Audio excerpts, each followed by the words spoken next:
Hello, everyone, and thank you for tuning in to today's health education webinar, Effective Weight Management at Any Age. My name is Marjorie Bates. I'm the Wellness Director at the Stay Fit Plan. I'm also a registered dietitian and health coach. So healthy nutrition, healthy living, being active, all these components of a healthy life are something I'm really passionate about and excited to speak to you. A general disclaimer that the information that I provide you today cannot replace the information or recommendations you receive from your primary care physician or other healthcare provider. It's purely educational. So let's review the key learning objectives. First, we're going to review some of the key drivers of the obesity epidemic.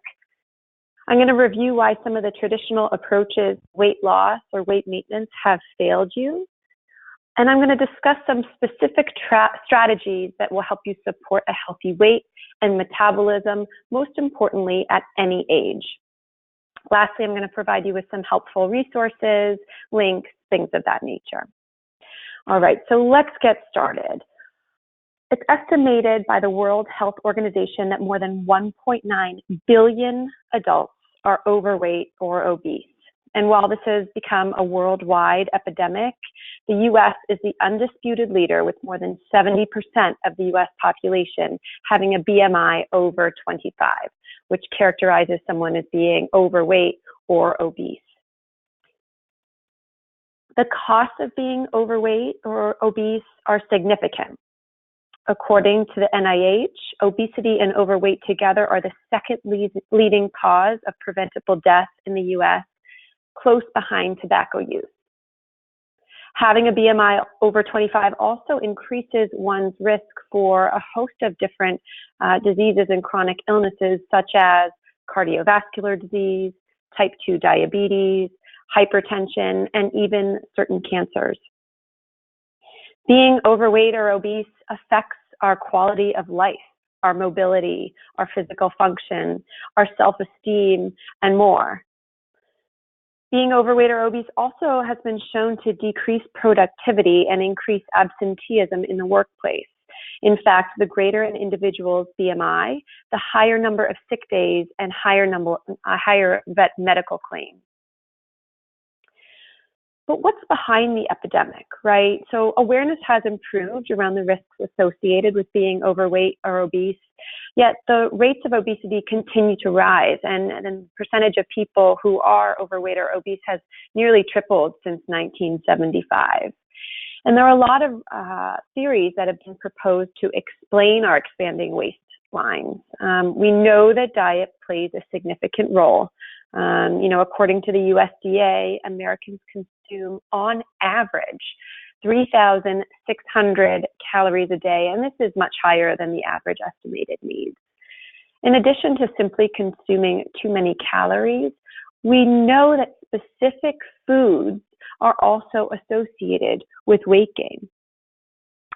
So the Nurses' Health Study was a really large prospective study, and there were two series of that, along with the Health Professionals Follow-Up Study. These are two enormous studies, have shown again and again that sugar-sweetened beverages and processed or fried foods are independently associated with long-term weight gain, and this is regardless of total calories consumed.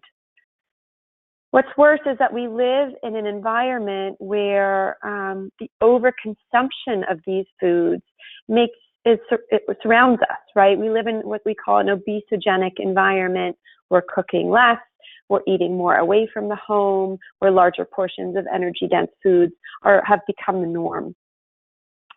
Not only are we eating more and eating more processed foods, we're also moving less. It's estimated that only 1 in 3 Americans gets any physical activity. And according to the latest America's Health Rankings, the proportion of inactive adults is actually increasing. So the problem is getting worse. So we know that physiological and lifestyle changes can make it harder to maintain a healthy weight as we get older. The demands of work and family make it harder to find time for exercise and cooking. As we get older, we also begin to lose our natural calorie-burning muscle mass. And it's estimated that about 40% of muscle mass is lost between the ages of 40 and 80 years. This loss in muscle mass translates to a slower metabolism. So it's estimated that your metabolic rate decreases by 1 to 2% every decade. So we think of age as probably the most consistent and predominant factor related to weight gain over the life course, with most Americans gaining close to a pound a year, starting in their mid-30s. So should we just accept weight gain as a natural part of life? Absolutely not, right? But we know that the traditional approach, what we think of as dieting, right, is really not effective in the long term. We've been told that we simply need to eat less and move more. And a lot of public health programs have been based on this concept, but it's not working, right? So we know that cutting calories or restricting certain foods or food groups can lead to short-term weight loss. But research has shown that 95% of dieters regain the weight. And this is across the board for all different types of diet programs.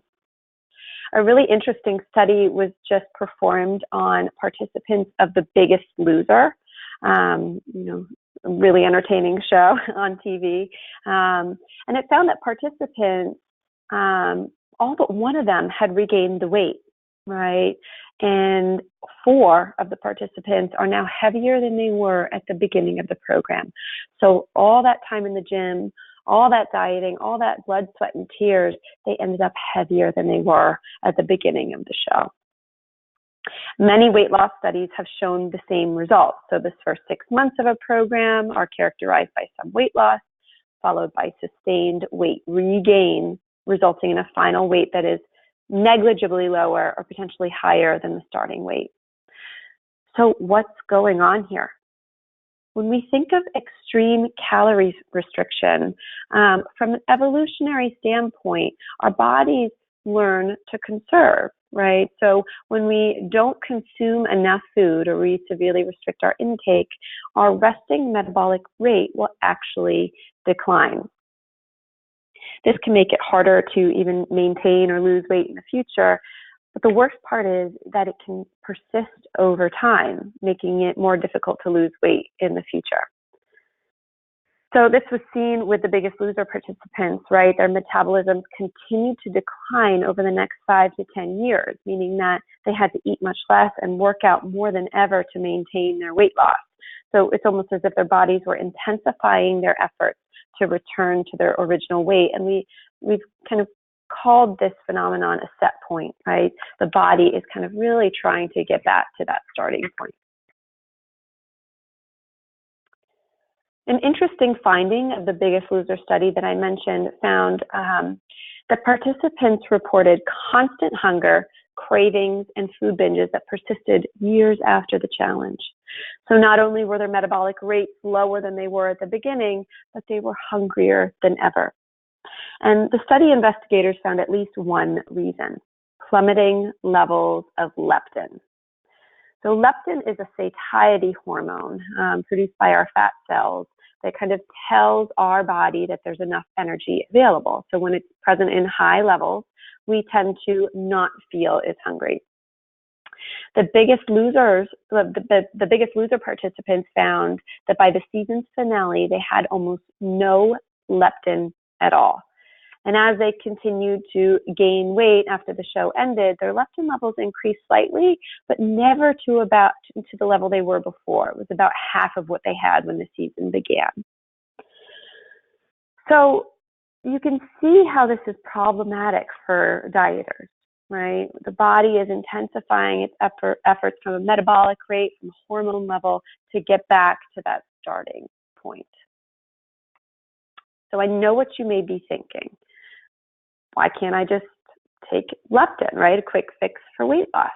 And when scientists discovered leptin in 1994, this is really what they thought, right? The weight loss treatment for everyone.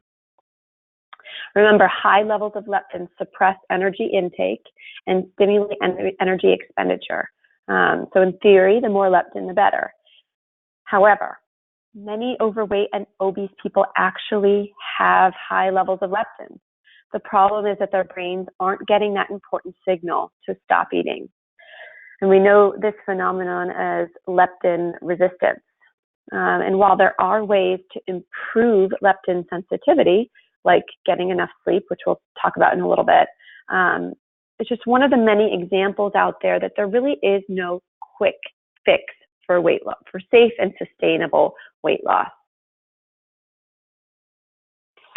All right, so if diets don't work, what does? We know that diet and exercise is important, but as I've just explained to you, long-term weight management, it can't be done by simply restricting your food intake. Really promoting a healthy metabolism is key for successful weight management at any age. So today we're going to discuss some key strategies that you can implement now to help boost your metabolism and support a healthy weight in a realistic and sustainable way. So the topics we're going to be covering today include circadian biology and meal timing. We're going to talk about diet quality, sleep, stress, and body composition. And we're going to review how these factors affect your metabolism, as well as specific ways that you can support a healthy metabolism by tweaking these different categories. So no matter how old you are, there are ways to improve your metabolism or at least keep it going. All right, so first let's talk about circadian biology and meal timing. So a circadian rhythm is any biological process that follows an endogenous cycle of about 24 hours. The primary circadian clock in humans is located within the brain in the hypothalamus. But similar clocks have been found in other tissues, peripheral tissues like the liver. Humans have known about circadian rhythms for hundreds of years, but only recently have scientists discovered that our fat tissue actually have circadian clocks as well. Interestingly enough, many of our internal circadian clocks rely on feeding, eating, meal times as the dominant cue. So this may help explain why the old calories in, calories out approach isn't working. And it also supports the new research coming out that meal timing plays a significant role in weight regulation. A study published in the International Journal of Obesity suggests unusual or late night feeding can disrupt the circadian system and produce unhealthy consequences in humans, including alterations in how we accumulate and mobilize fat. That means how we store and burn fat. And I'm just going to give you a couple examples. So research has shown that dieters who eat their main meal before 3 lose significantly more weight than those who eat a large end-of-the-day meal, even when the calories are the same. So there's something in the timing of meals that has an effect on what we do with those calories. Other studies have shown that regardless of calories consumed, eating a large end-of-the-day meal is associated with weight gain and higher body fat.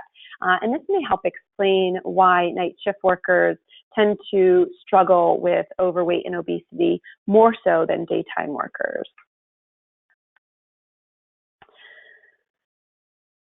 On the other hand, eating at regular meal times has been shown to support a healthy metabolism and prevent overeating later. So the American Heart Association actually endorses regular meal times as a way to reduce your risk for heart disease, high blood pressure, and high cholesterol. So I get this question a lot as a dietitian: what does it mean to eat regularly? So do you remember the old saying, eat breakfast like a king, lunch like a prince, and dinner like a pauper? Well, lots of research has supported the benefits of a balanced breakfast. Breakfast eaters tend to weigh less than breakfast skippers and tend to have a lower risk for developing type 2 diabetes and cardiovascular disease. So I would argue that the best thing you can do is eat breakfast, eat regular meals, and avoid the late night or midnight snacking and mindless snacking. So gradually shifting to a more regular daytime eating pattern can help regulate your circadian rhythm and improve your metabolic health. So as a general rule of thumb, I would recommend having something to eat within a few hours of waking up and every 3 to 5 hours after that. So some people feel that, 3 square meals a day really works for them. Others prefer the sort of mini meal or kind of snacking pattern. The most important thing is to feel fueled throughout the day and not go too long without eating. It's certainly not an excuse to snack all day. And just keep in mind that as you begin to implement a more regular meal pattern, you may find that over time, you become more in tune with your natural hunger and satiety cues. So now that we've covered the importance of the when, let's talk about the what. Growing scientific evidence suggests that overall diet quality impacts mechanisms related to long-term weight control, including cravings and satiety, fat burn and fat storage, and metabolism. In fact, so diet quality appears to be the major driver of both how much you eat and how much you burn. And this is kind of contrary to all the information we've received throughout our life about, restricting carbs or restricting fats or eating a certain percentage of protein, fat, and carbohydrate. Again and again, it's been shown that food quality is actually more important than the macronutrients themselves. So optimal diets for metabolic health do require more investigation. There's a lot of research to support the Mediterranean diet, which again focuses on food quality, eating whole foods and a variety of foods. We know that a high quality diet would be considered something that is rich in plant foods and healthy fats, like those unsaturated fats, omega-3 fats. And a high quality diet would not include much sugar, refined grains, refined foods, processed foods, and these are the exact same foods that have been shown to promote weight gain and impair weight loss. So according to the Nurses' Health Studies and the Health Professional Follow-Up Studies, which together comprise more than 1.5 million people, sugar-sweetened beverages, sweets, and processed foods was associated with impaired weight regulation regardless of calories consumed. So this is really good research to support the fact that avoiding sugary processed foods is going to really help support a healthy metabolism. And although all foods are okay in moderation, there's a lot of good research to support the restriction of refined starches and sugars, especially in regards to weight and metabolic health. So we know that we should focus on quality and timing matters, but it's hard to think about how you can translate this into your next meal. So when we think about balance, right, from the food perspective, I want you to think about protein and fiber, right? These are kind of the two components that when we talk about a healthy, balanced diet, a balanced diet would include both of these components, ideally at every meal and every snack. So just to review, the protein foods include things like lean meats, fish, eggs, beans, and nuts. Protein foods are digested slowly, so they help us stay fuller for longer. And although carbohydrates have gotten a bad rap, the majority of carbs consumed in this country are refined grains and processed foods and added sugars. So fiber, on the other hand, is a type of undigestible carb that slows down digestion and provides bulk to our food. Fiber actually stretches the walls of our stomach, which then signals to our brain that we are getting full. So, it's no surprise to me that research has shown that a high fiber diet reduces calorie intake over time and can help support long-term weight management. Examples of high fiber foods include things like fruits and vegetables and whole grains, beans, legumes, nuts, and seeds. So you can see some overlap there with the plant-based protein foods. So again, pairing protein with fiber can improve your satiety from that meal and reduce cravings. So some examples would be, something like an egg and a piece of whole grain toast, a couple tablespoons of all natural peanut butter with an apple. These are kind of some pairings of protein and fiber together. To give you a little background on the dismal fiber intake in this country, it's estimated that the average intake in the U.S. is about 15 grams a day. The bare minimum is about 25 grams a day, and the minimum is higher for men just based on their overall average size being larger and calorie needs being higher. So it can be hard to meet these needs, right? Because you think of something like a slice of whole grain bread has maybe 3 grams of fiber. An apple can have about 5, but a cup of lettuce is nothing. It's like 1 gram. So it is actually pretty difficult to meet your fiber needs if you're not regularly incorporating some of these really high fiber foods. Remember that a good source of fiber has 3 grams or more per serving. So just a tip, when you're at the grocery store looking for, a high fiber bread or cereal, that would be a good thing to look for. And similarly, when we think about a minimum serving of protein at a meal, it would be about 7 grams, which is the equivalent to about an egg or an ounce of meat or 2 tablespoons of peanut butter. These are some examples that I just wanted to lay out for you to show you the actual amount of protein with some fiber there. So you can see the natural nut butter with the banana, some whole grain crackers with some string cheese, hummus and veggie sticks. That you see that Greek yogurt with fruit, and then some other bars as well. And just as a rule of thumb, I always look for, again, 3 grams of fiber in my bars. I want to limit saturated fat to 5 grams or less. And I would limit sugar to 15 grams or less. And I don't want to overwhelm you with, the specific nutrient counts. Remember that quality is most important. So if you're looking at a bar and it's mostly, just the dried fruit and nut bar, that would be a good choice, most likely. So why are protein and fiber so beneficial? It's not just that dietitians like you to eat lots of lean proteins and vegetables, right? Protein and fiber measurably impact hormones that regulate hunger and metabolism. So we already covered leptin, which we call the satiety hormone, and that's the long-term regulator of appetite and body weight. Ghrelin has gotten a lot of attention lately, and this is the sort of I'm hungry hormone that, like leptin, acts on the hypothalamus. But ghrelin is a short-acting hormone, and it's released from the lining of the stomach between meals when the stomach is empty. And this may play a role in that, friendly reminder that you get when it's almost lunchtime and you're getting hungry. So a benefit of a high-fiber diet is that it can actually temper ghrelin levels, meaning that a high-fiber diet can prevent you from getting that feed me now message as often or as intensely.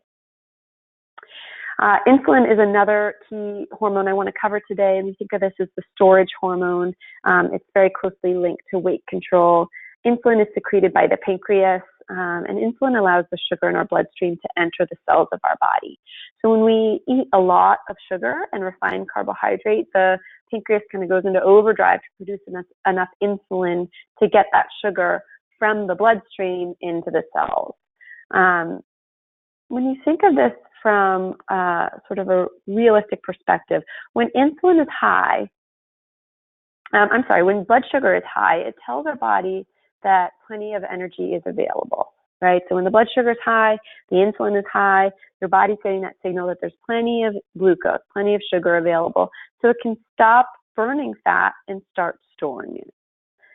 Choosing mostly high fiber carbs at meals and snacks can prevent blood sugar spikes and can actually help regulate your blood sugar and insulin levels, so that you kind of have this optimal balance of blood sugar and insulin.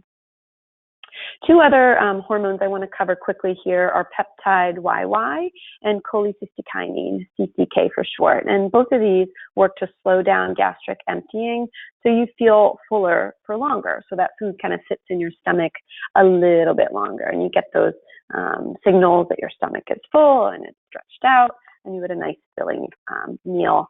So interestingly, protein and fiber increase both of these hormones. So I just wanted to give you a little bit of background on why these hormones are important, right? It's more than just eating healthy to eat healthy. All right, so let's recap what we've covered so far. From a dietary perspective, we want to avoid skipping meals. We think about the benefits of eating breakfast, and it doesn't have to be a huge breakfast, right? It could just be a piece of fruit or a boiled egg. Together you would get that balance of protein and fiber. What I hear most in my practice with patients is that they're not hungry in the morning. And the number one thing I find is that people are eating late at night or eating too much at night. So as we transition to a more regular meal pattern that includes a balanced breakfast, lunch, and lighter dinner, plus snacks as needed, your regular hunger cues, may become more regular, and you'll reap the benefits of a more efficient and effective metabolism. Committing to a consistent meal times can be difficult for the working professional or the busy parent. So I would encourage you to start with what's realistic for you. Maybe it's packing snacks for the day, or blocking time in your calendar for lunch, or schedule meetings over lunch or coffee where it's acceptable for you to eat while working and talking. In addition to eating regular meals and not skipping meals, we know that there is a benefit to eating real food and avoiding processed food. A good tip to do this is making half your plate vegetables, especially at dinner, ideally at lunch as well. And this will boost your fiber intake and fill you up, and it may help you eat less, fewer calories overall. Pairing protein and fiber, especially breakfast, can help promote satiety, reduce cravings, and support the balance of those hormones we discussed. And remember, keep at it. So behavior change doesn't happen overnight. It really takes time to implement a new habit, so be patient with yourself. Start small and work up over time.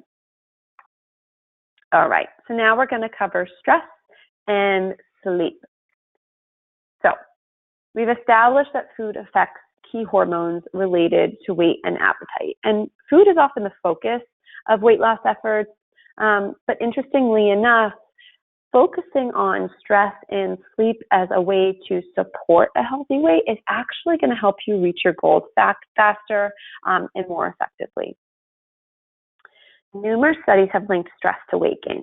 So stress can kind of decrease your appetite in the short term, right? I think we've all experienced that when we're nervous for, a presentation or something like that. We may not feel hungry.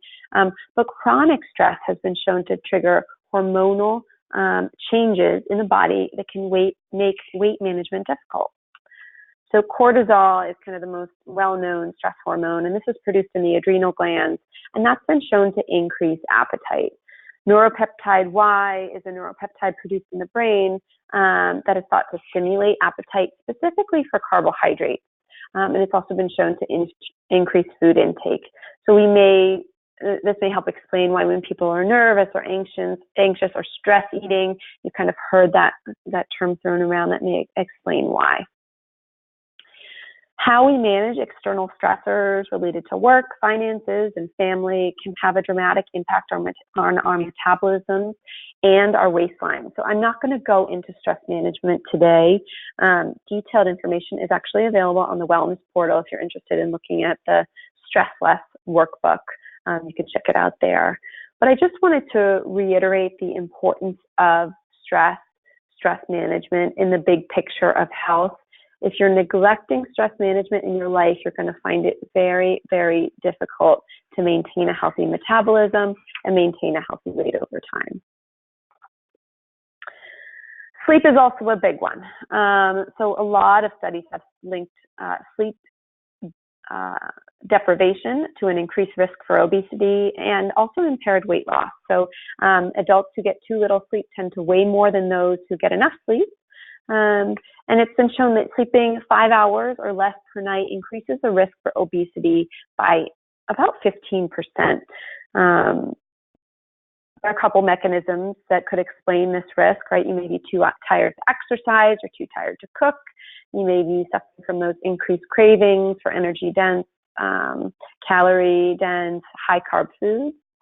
It may be associated with a dysregulation of ghrelin and leptin, those key hormones there that we talked about. But it's most likely that sleep affects our metabolism and our appetite in multiple ways. And this, again, may help explain why night shift workers are more prone to obesity than day shift workers. Sleep loss not only increases your risk for gaining weight, but it is also linked to chronic disease. So sleep loss has been associated with metabolic changes like decreased glucose tolerance and decreased insulin sensitivity, which may increase your risk for diabetes over time. Most people are shocked when I tell them that 7 to 9 hours is kind of minimum, right, for adults. Most people expect that they can get by on the 5 to 6 hours, but really we need much more than we think. Sleep quantity and quality are both important. So if you feel like when you wake up you're exhausted, or if you feel like you have a fitful sleep, or sleepwalking or sleep apnea, it's important to discuss these factors with your healthcare provider. When we sleep well, we actually stimulate the production of human growth hormone, which helps us preserve our lean body mass, which helps maintain a healthy fueling, burning metabolism. So many reasons to emphasize sleep and stress management. All right, so let's talk about staying strong, right? So we've probably heard many times before that physical activity is good for weight management, right? We know that physical inactivity is a good predictor of obesity. And we already talked about how the levels of physically active adults around the country is declining. And this is seen around the world. As we age, we gain weight, most likely because we decrease our activity level. And we also lose that calorie burning lean body mass. We also think of exercise as kind of in the moment burning calories, but it's also been shown that strenuous exercise increases a hormone called adiponectin, which is produced by our fat cells, that improves the body's response to insulin and prevents the accumulation of visceral fat. This is the most important type of fat to be aware of. It's the kind that tends to be concentrated around the abdominal region, and this has been shown to increase inflammation in the body and lead to metabolic syndrome. It's never too late to start strength training, right? So if you're, not that active in your daily life, or even if you're sort of like a cardio nut and you love the treadmill and running outside, it's really important to think about incorporating strength training into your routine. It's wise to start as early as possible, but research has shown that, even elderly men and women can gain body mass and strength with an appropriately designed resistance training program. So the goal would be 2 to 3 strength-focused workouts per week. There's not a specific time associated with the workout recommendation, but you do want to make sure you're working all the different muscle groups, not just focusing on, just the biceps or just the abs or just the legs. I just want to provide you with a quick note on gender. So men generally have higher resting metabolic rates than women, and this is most likely due to the higher muscle mass that men tend to naturally possess. Menopause is associated with a reduction in muscle mass in women. So women tend to have less muscle mass anyway, but menopause is a time in our lives where we tend to lose muscle mass at a greater rate. Menopause is also associated with an increase in abdominal fat, which is thought to be related to a decline in circulating estrogen, as well as a decrease in physical activity. So while there's nothing we can really do from, a medical standpoint to address this in a safe and sustainable way, thinking about weight training as a way to prevent these symptoms of menopause, and being proactive about getting in a good strength training routine, eating well and exercising, can help you maintain a healthy weight during and after this time of transition. All right, so let's recap. We want to focus on stress management, sleeping a bare minimum of 7 hours per night, and even this may be not enough for some people. Staying active, from a most obvious standpoint, we know it's important to exercise, but really focusing on that strength training as a component of supporting a healthy metabolism into our old age. And starting today, right? It's never too late. So I know that you've probably heard of all these components before, but really thinking about effective weight management at any age as a holistic concept, right? It's not just cutting calories. It's not just running 5 miles a day, right? it's really about taking your whole life and assessing ways that you may target different areas where you may not be meeting your full potential. We know that weight loss is really hard. That's why primary prevention of weight gain is a real global priority, right? So even if you're sitting there and you're happy with your current weight, think about the long term, right? You want to maintain what you have. So if you're in your 20s or 30s, you may start to see changes over time that can be prevented with lifestyle changes. And if you are overweight or obese, keep in mind that losing just 5 to 10% of your weight can lower your chances for developing heart disease, type 2 diabetes, stroke. So it's really never too late to stop dieting, make a commitment, set realistic goals. This has been shown again and again that small, sustainable lifestyle changes are kind of the best way to make effective change in your life, and learn how to handle setbacks, right? It's not a diet. It's not temporary. It's a lifestyle. So it's not about being perfect or good or bad. It's really about finding an eating pattern that works for you, that focuses on appropriate timing, quality foods, and feeling full and satisfied by the food choices that you make. These are some of my favorite resources, right? The Nutrition Source from Harvard School of Public Health, Headspace and Calm are two of my favorite apps that you can download for free from the App Store. The National Sleep Foundation has some great information on sleep, so you can visit their website there. And then the Stay Fit Plan Wellness Portal has tons of information. All the workbooks are really great. I think you'll really enjoy them, so definitely check that out. If you're interested, you should definitely follow us on Facebook. We're on Twitter. We're on LinkedIn. Check us out at the Stay Fit Plan. And definitely feel free to hashtag webinar or health education, and we'll make sure to respond to you there.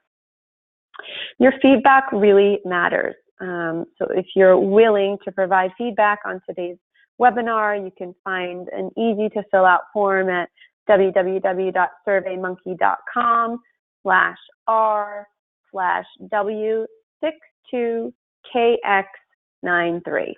Not the easiest to remember, but it'll get you to the survey right quickly there. You can also find this survey online there.